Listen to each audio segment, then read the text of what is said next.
বন্ধুরা, তোমাদের জন্য আজকের গল্পটি আরও স্পেশাল হতে চলেছে। পুরো গল্পটি শুনলে তোমাদের পানি চলে আসবে, তাই গল্পটি শুরু থেকে শেষ অবধি শোনার অনুরোধ রইল। তাহলে চল আজকের ভিডিও শুরু করি। রেহানা আক্তার জিনিয়া, বয়স 25, অবিবাহিতা। নিজের বলতে কেউই নেই, তেমন কষ্ট করে পড়াশোনা করলেও নিজের তুখর বুদ্ধিতে সে আজ বড় একটি কোম্পানিতে বড় পোস্ট এ চাকরি করছে। সে অনেক শালীন পোশাক পরতে ভালোবাসে। শালীন পোশাক পরলেও সে আবার মারাত্মক স্বাধীন চেতা। বড় বড় ট্যুর দেয়া, ঘুরে বেড়ানো, আড্ডা দেয়া তার অনেক ভালো লাগে। আজ বিকাল থেকে রাত পর্যন্ত তার কোম্পানিতে একটি মিটিং ছিল। মিটিং এসে গোলাপি আর সাদা রঙের জামা পরেছিল, কিন্তু সবার নজর থেকে নিজেকে এড়াতে পারলেও একজনের নজরে সে ঠিকই আটকে গেল। সে হল কোম্পানির মালিকের ছেলে সিয়াম চৌধুরী। জিনিয়াকে প্রথম দেখে সে বেশ পছন্দ করে ফেল। শালীন পোশাকের মধ্যে জিনিয়া যে কি লুকিয়ে রেখেছে তা সিয়াম ঠিকই বুঝে গিয়েছিল। সিয়ামকে নিয়ে একটু বলা যাক, কোম্পানির মালিকের ছেলে হলেও সে অনেক আলাদা। কোম্পানির একজন সিনিয়র এমপ্লয়ি হিসেবে থাকলেও নিজের যোগ্যতা দিয়ে তা অর্জন করেছে। সে বয়স হবে তা প্রায় 30 এর মতো, কিন্তু অভিজ্ঞতা অনেক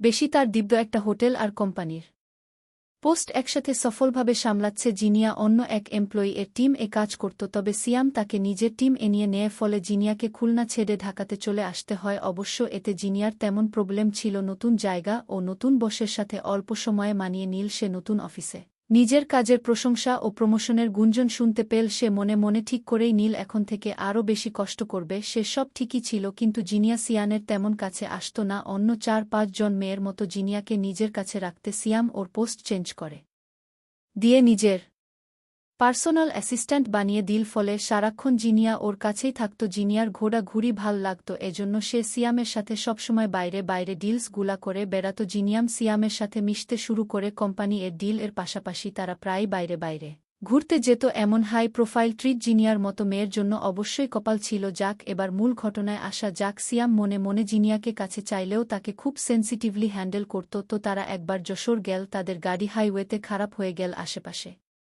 তেমন ভালো কোনো হোটেলও ছিল না। খুবই কষ্টে তারা দুজন একটা গেস্ট রুম পেল। তারা ভাবছিল দিনের মধ্যে গাড়ি ঠিক হয়ে যাবে, কিন্তু তা হলো না। কাজেই বাধ্য হয়ে দুইজনের সেই একই রুমে থাকতে হবে। যশোরে তখন ভারী বৃষ্টি ছিল। জিনিয়া আর সিয়াম বাইরে একটু হাঁটাহাঁটি করে একসাথে ডিনার করে নিল। এরপর জিনিয়াকে সিয়াম বলল, আচ্ছা জিনিয়া, কালকের প্রেজেন্টেশন ফাইলগুলো একটু দেখাও তো, জাস্ট একটু চেক করে নি। ওয়েদার তা খুবই ভালো লাগছে, পারফেক্ট ফর ওয়ার্ক। জিনিয়া বিছানায় বসেছিল। গো আচ্ছা স্যার, বলে সে টেবিল এ ফাইলগুলা খুলতে যেয়ে দেখে একটা ইম্পর্ট্যান্ট ফাইল মিসিং। অনেক খোঁজাখুঁজি করেও সে পেল না। পরে মনে পড়ল সে ফাইলটি রেখে এসেছে। নিজের এরকম গাফিলতি এর জন্য জিনিয়া প্রায় কান্না করে দিল। সিয়াম বিশ্বাসটা বুঝতে পেরে জিনিয়াকে আর তেমন কিছু না বলে জলদি করে নিজে ও বসে গেল ওকে হেল্প করে কাজ শেষ করার জন্যে। 9টা থেকে কাজ করতে করতে রাত প্রায় 3টা বেজে গেল। জিনিয়া সারাদিন ক্লান্ত থাকায় বারবার ঢুলে পড়ছিল। সিয়াম ওর পাশে জেগে বলল, খুঁজাও, ঘুমিয়ে পড়। জিনিয়া বলল, স্যার থাক, আমি পারব। সিয়াম বলল, কালকের প্রেজেন্টেশন তুমি ডেলিভারি দিবে, এখন যে রেস্ট নাও। জিনিয়া কথা বাড়াল না।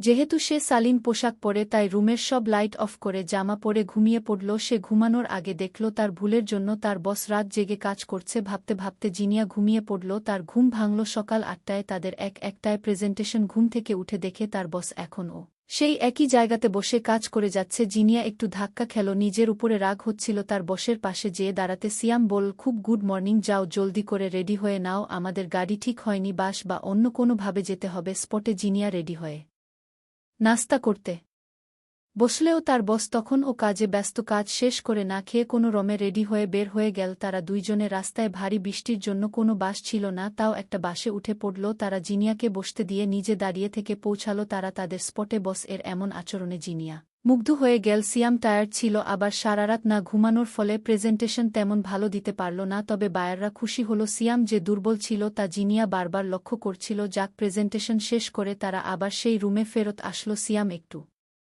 বিছানায় শুয়ে পড়ল। জিমিয়া ও একটু পরে রুমে ঢুকল। সিয়ামের পাশে বসল। সে নিজের ভুলের জন্য ক্ষমা চাইল। সে এক প্রকার কান্না করে দিল। হাজার হলেও মেয়ের মন। সিয়াম তেমন কিছু বলল না। একটু পরে জিনিয়া সিয়ামকে বলল, স্যার আপনার কি অনেক খারাপ লাগছে না? আমার জাস্ট কাঁধে অনেক ব্যথা হচ্ছে, আমার বিপিটা একটু চেক করতে পারবে? জিনিয়া সিয়ামের বিপি চেক করে দেখে অনেক লোক পরে বাইরে থেকে তার জন্য ডিম আরও বিপি ভিন্ন খাবার এনে সিয়ামকে রেডি করে দিল। সিয়াম সেগুলো খেয়ে শুয়েছিল। তখন জিনিয়া নিজে থেকে সিয়ামকে বলল, স্যার আমি আপনার কাঁধ মেসেজ করে দীপ সিয়াম বলল থাক জিনিয়া বলল স্যার প্লিজ সিয়াম কিছু বলল না একটু পরে জিনিয়া সিয়ামের কাঁধে মেসেজ করে দিল যাক তাদের বিজনেস ট্যুর শেষ হয়ে গেল ডিল সফল হওয়াতে জিনিয়া প্রশংসাতে ভাসতে লাগল যদিও আসল ক্রেডিট সিয়ামের জিনিয়া আর সিয়াম এভাবে অনেক মিটিং একসাথে কভার করেছে তাদের আন্ডারস্ট্যান্ডিংটা খুবই ভালো একবার চিটাগাং তাদের একটা মিটিং ছিল 5 দিনের তো একদিন মিটিং শেষে তারা গিয়েছিল একটা ক্লাবে সেখানে কে জেন জিনিয়ার সাথে অদ্ভুত আচরণ করে জিনিয়া কোনো কিছু না ভেবে পিছের লোক ভেবে রাগারাগি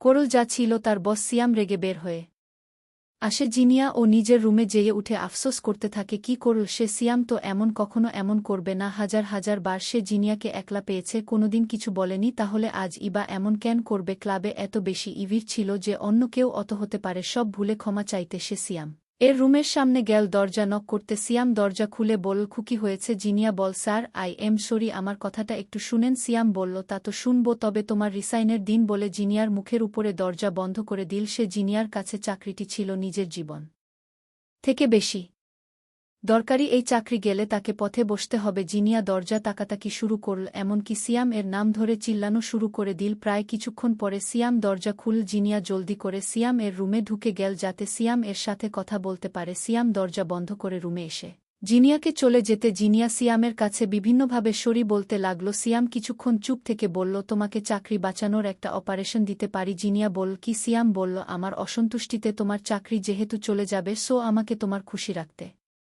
হবে জিমিয়া শুনে বনে গেল একই শুনল সে জিমিয়া কিচ্ছু ভেবে পায় না সিয়াম বলল আমি সেনানে যাচ্ছি তুমি যদি আমার কথা বুঝতে পারো তবে রুমে থাকবে নাইলে রুম থেকে যেতে পারো তোমার কাছে 5 মিনিট সময় আছে কি বলে বাথরুমে চলে গেল জিনিয়া কি করবে বুঝতে না পেরে খাটে বসে বসে কান্না করতে লাগল একটু পরে সিয়াম বের হলো জিনিয়াকে বসে থাকতে দেখে বিজয় হাসি দিল এরপর রুমের দরজা লক করে দিল লাইটগুলা অফ করে দিয়ে একটা টেবিল ল্যাম্প অন করে জিনিয়ার সামনে এসে বলল আমি ধরে নিলাম তুমি আমার কথা বুঝতে পেরেছ আজ কেমন জেন অচেনা লাগছে তার নিজেকে রুমে এসে শাওয়ার নিয়ে শুয়ে পড়ল নানা কিছু ভাবতে ভাবতে সেদিন ঘুমিয়ে পড়ল সে সকালে উঠে রেডি হল সারাদিন মিটিং শেষ করে লাঞ্চে বসে সে সিয়ামকে দেখল সিয়াম অন্য আরেক ফিমেল কলিগের সাথে বসে খাবার খাচ্ছিল সিয়ামকে দেখে তার মধ্যে অন্যরকম একটা অনুভূতি কাজ করছিল গতকাল রাত থেকে জিনিয়ার কেমন একটা ভার ভার লাগছিল যাক মিটিং শেষ করে রুমে এসে একটু ঘুমিয়ে নীল সেদিন আবার ও সিয়াম তাকে ডেকে নীল নিজের রুমে জিনিয়া ভাবছিল একরকম কিন্তু হলো আরেক রকম সিয়াম ওকে ফোন করে নিজের রুমে ডেকে নীল ঠিকই কিন্তু রুমে যেয়ে জিনিয়া অবাক রুমে ঢুকতে জিনিয় দেখে সেখানে রাইসা বসে আছে যাই হোক সিয়াম রাইসা ও জিনিয়াকে সাথে নিয়ে কিছু ইম্পর্ট্যান্ট টপিক ডিসকাস করল রাইসা চলে যাবার সময় জিনিয়াকে বলল তুমি যাবে না জিনিয়া উঠে চলে যাবে তখনই পেছন থেকে সিয়াম বলল ও থাক রাইসা কিছু কাজ আছে এখন ও রাইসা চলে গেল জিনিয়া রুমে এসে সিয়ামের পাশে বসল ডেস্কে সিয়াম কাজ করছিল জিনিয়া ও কাজ করতে করতে বলল খুরাইশার সাথে কি সিয়াম একটু হাসল বলল ও তোমার মতো বন্ধু জিনিয়া কিছু বলল না কাজ শেষ করে জিনিয়া বলল ও আজকে শরীরটা খারাপ আমি রুমে গেলাম সিয়াম খুকে যাও জিনিয়া চলে যাবে তখন সিয়াম ওর পিছন থেকে বলে ওর সাথে আমার এমন কিছুই নেই কি এরপর সিয়াম জিনিয়াকে বাথরুমে নিয়ে গেল এরপর অদ্ভুত আচরণ করতে লাগল রুমে এসে ঘুমিয়ে পড়ল সে পরের দিন ও কোনোভাবে কেটে গেল জিনিয়ার রাত 8টায় ফোন এলো সিয়ামের জিনিয়াকে রুমে আসতে বলল সে কিন্তু জিনিয়া রাগ করে মুখের উপরে না করে দিল সিয়াম কিছুক্ষণ চুপ থেকে কুয়া আচ্ছা ঠিক আছে কি বলে ফোন রেখে দিল জিনিয়া আশা করেছিল হয়তো তাকে অ্যাপ্রোচ করবে কিন্তু তা হলো না উল্টো বেকুব হয়ে গেল জিনিয়া নিজে পরের দিন সিয়াম জিনিয়াকে রয়্যাল ইগনোর করল সিয়াম তার সাথে দেখা হলেও তেমন কথা বলল না আবার দুইজন লিফটে একা থেকেও কিছু বলল না এভাবে আরও 2 দিন গেল আজ তাদের মিটিং কমপ্লিট হলো 2 দিন ছুটি এক্সট্রা ছুটি পেল তারা সন্ধ্যার দিকে জিনিয়া হোটেল লবি থেকে একটু সামনে যেতে দেখে সিয়াম একজন বিদেশি মেয়ের সাথে গল্প করতে করতে আসছে সিয়াম জিনিয়াকে দেখে একটু হেসে হাই বলে ওকে পাশ কাটিয়ে চলে গেল জিনিয়া সিয়ামের কাছ থেকে এমন ইগনোর হতে হতে বিরক্ত হয়ে গিয়েছে সিয়াম এমন করছে কেন ডিনার শেষ করে রুমে ফিরতে জিনিয়া দেখে সিয়াম রাইসা সহ আরও 2-3 জন ফিমেল স্টাফ নিয়ে ঘুরতে গিয়েছে জিনিয়া বুঝে গেল কেন সিও তাকে ডাকেনি জিনিয়া এমন ইগনোরিং অন্তত সিয়াম এর কাছে আশা করে নাই এবার জিনিয়া শক্ত হল সিয়ামকে একটা শিক্ষা দিতেই হবে তার তো প্ল্যান মতো সিয়াম প্রায় একটা রুমে ফিরতে যাবে তখনই জিনিয়া তার সামনে যেয়ে দাঁড়ালো জিনিয়া বলল খুব প্রবলেম কি আপনার জিনিয়া এতই রেগেছিল কথাগুলো বলতে বলতে চোখ থেকে পানি ছেড়ে দিল সিয়াম সব ইগো ভুলে আই এম সরিকে একটু বেশি কষ্ট দিয়ে ফেললাম তোমাকে এরপর যে যার রুমে গিয়ে ঘুমিয়ে পড়ল জিনিয়ার ঘুম ভাঙল ওয়াশরুমে যে ফ্রেশ হয়ে শাওয়ার নীল সিয়াম জিনিয়ার রুমে এসে বলল উইল ইউ মাইন্ড ফর এবার জিনিয়া এটা এক্সপেক্ট করেনি সিয়াম চৌধুরী এর মত মানুষ তাকে বিয়ের জন্য প্রস্তাব দিবে। জিনিয়া চাইলে সিয়ামের স্ত্রী হতে পারত ঠিকই, কিন্তু জিনিয়ার মাথায় অন্য বুদ্ধি ছিল। সিয়ামের ইগনোরিং এর শাস্তি দিল সে। সিয়ামকে রিজেক্ট করার মাধ্যমে সিয়াম জিনিয়াকে বহু ট্রাই করেও অ্যাপ্রোচ করতে পারল না। জিনিয়া কোনোভাবে সিয়ামের প্রস্তাবে রাজি হল না। যাক, জিনিয়া রুমে চলে আসলো। একটু কষ্ট পাচ্ছিল ঠিকই, তবে সে খুশি ছিল। তাদের ট্যুর শেষে এই এক সপ্তাহের মধ্যে সিয়াম চলে গেল অন্য ব্রাঞ্চে। নতুন বস এলো জিমিয়ার ও প্রমোশন হলো। সিয়াম যেদিন চলে যাবে ওই দিন সবাই তাকে বিদায় জানালো জিনিয়া, ও জানালো সত্যি বলতে তার মনে একটু হলেও খারাপ লাগছিল। চলে যাবার পরে জিনিয়ার সাথে এর কোনো দেখা বা কথা হলো না সিয়ামের। প্রায় 1 বছর পর সিয়াম আবার ও ঢাকার ব্রাঞ্চে ব্যাক করবে, তো আগে থেকে কাউকে বলেনি কিছু, ভাবল সবাইকে সারপ্রাইজ দিবে। সবাই জানত যে নতুন বস আসবে, বাট কে আসবে তা জানত না। সিয়াম জ্যাম এ বসেছিল, হঠাৎ ইসে দেখল বীরের মধ্যে থেকে একটা মহিলা প্রায় 5-0 বছরের লোককে নিয়ে রাস্তা পার হচ্ছে। মেয়েটাকে বেশ পরিচিত লাগল তার চিনতে অসুবিধা হলো না যে সেই মেয়ে জিনিয়া, কিন্তু ওই লোকটাকে সিয়াম জানত। জিনিয়ার কোনো বাবা মা নেই। সিয়াম অফিসে যেয়ে সবাইকে চমকে দিল। সবাই মহা খুশি সিয়ামের আশাতে। জিনিয়া ও অনেক খুশি হল। প্রায় 1 বছর পর সিয়ামের